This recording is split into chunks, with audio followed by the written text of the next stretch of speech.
Então, retomamos, né, no próximo vídeo, então o próximo slide, que nós paramos nesse. Vamos para o próximo. Muita competitividade, né, que nós falamos que nós ia citar qual deles. Não, começa a falta de empatia, desrespeito, arbitrariedade e muita competitividade, né? Então, falaremos sobre cada um deles. Falta de empatia. O que seria essa falta de empatia? Porque a empatia é a gente se colocar no lugar do outro, né? Então, muitos confundem lógica e razão.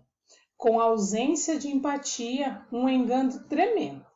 Afinal de contas, é por meio da empatia que as pessoas criam elos, afinidade e a compreensão que facilite as relações humanas no trabalho.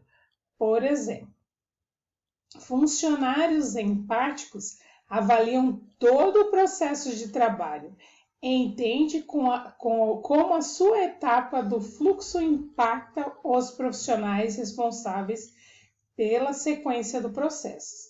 Eles não se limitam exclusivamente ao que gira em torno de suas rotinas. Ao contrário de um profissional que, para ascender na carreira, focam só no seu sucesso e permanece indiferente às consequências que as suas ações causam aos outros. Ou seja, né? Então, nós falamos da empatia, a gente se colocar no lugar do outro, né? Ou seja, no caso ali, estava dando um exemplo dos funcionários empáticos, né? Que eles avaliam o processo, né? Fazem o seu trabalho e tal. E tem outras pessoas que, além de fazerem o trabalho deles, eles fazem pelos outros também. E impactam muito os responsáveis, né? Ao contrário dos profissionais que ascenderam a carreira, focam só no seu sucesso. Ou seja, a pessoa quer crescer, né? No caso, junto com a empresa, mas só ele quer crescer. Ele esquece dos outros colaboradores, dos outros funcionários. Talvez essas pessoas deram até muita força para ele. Então, ele não cresceu e nem ele quer crescer sozinho, quer ter sucesso, ou seja, a carreira dele, crescer profissionalmente sozinho, né? Então, isso que causa a falta de empatia.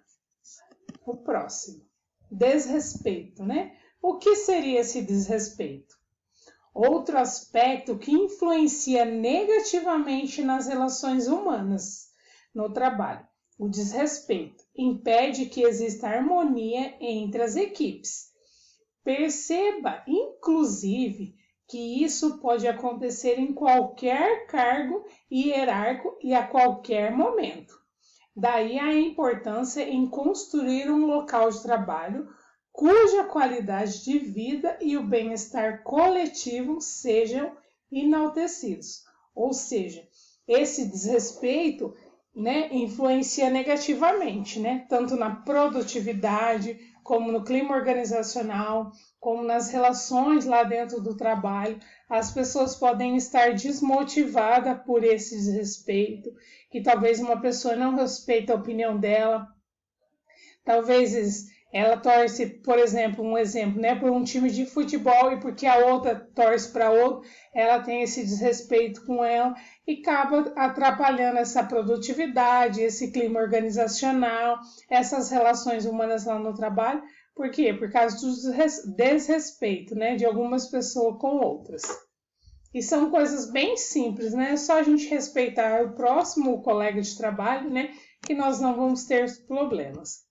O próximo, arbitrariedade. Pessoas que se abstêm da imparcialidade geram transtornos diversos no ambiente corporativo.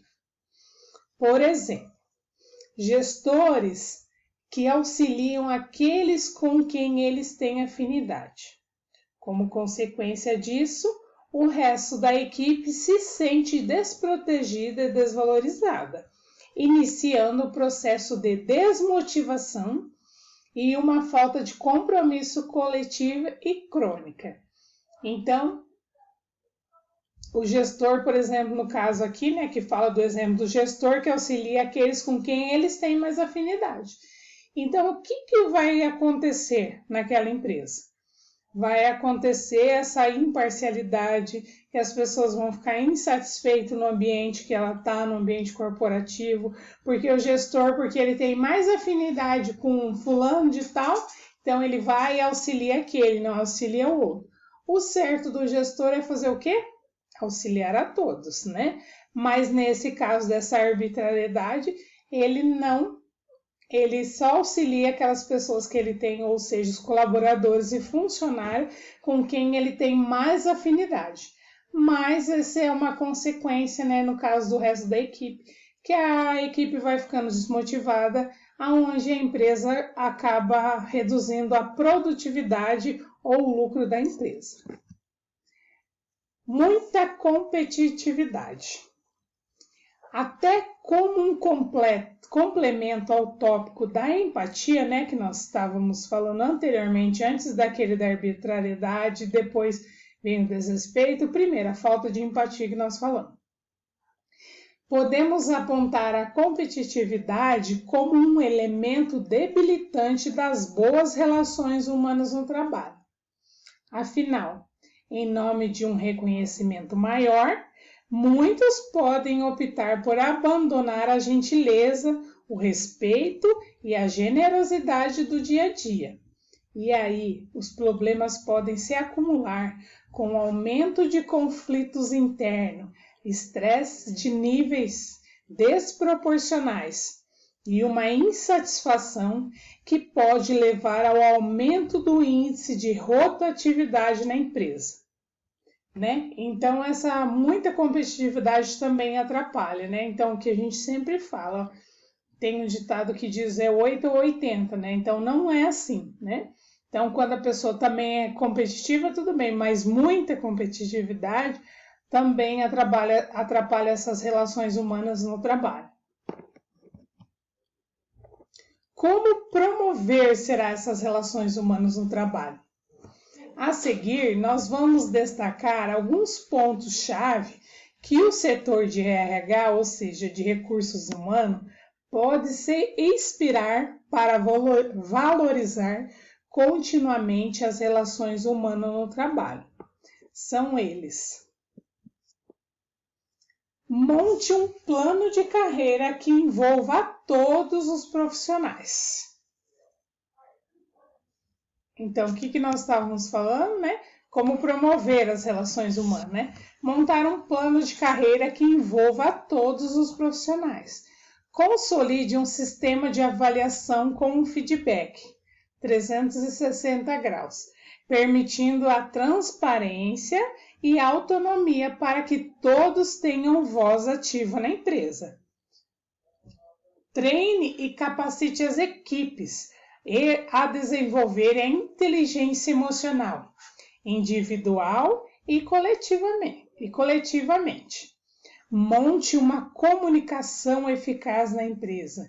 Então, olha todas as coisas que o gestor pode fazer para que possamos ter o que mesmo? Como promover, né? Melhorar essas relações humanas. Cabe ao gestor fazer tudo isso. Coíba as ações que possam ferir o orgulho dos colaboradores. Promova campanhas de conscientização e respeito à diversidade no ambiente de trabalho. Estabeleça eventos internos que facilitem e fortaleçam a interação e integração das equipes. Isso fomenta qualitativamente as relações humanas no trabalho. Oriente a liderança a estimular competitividade para gerar engajamento, mas sempre sob a sua supervisão, para evitar os excessos.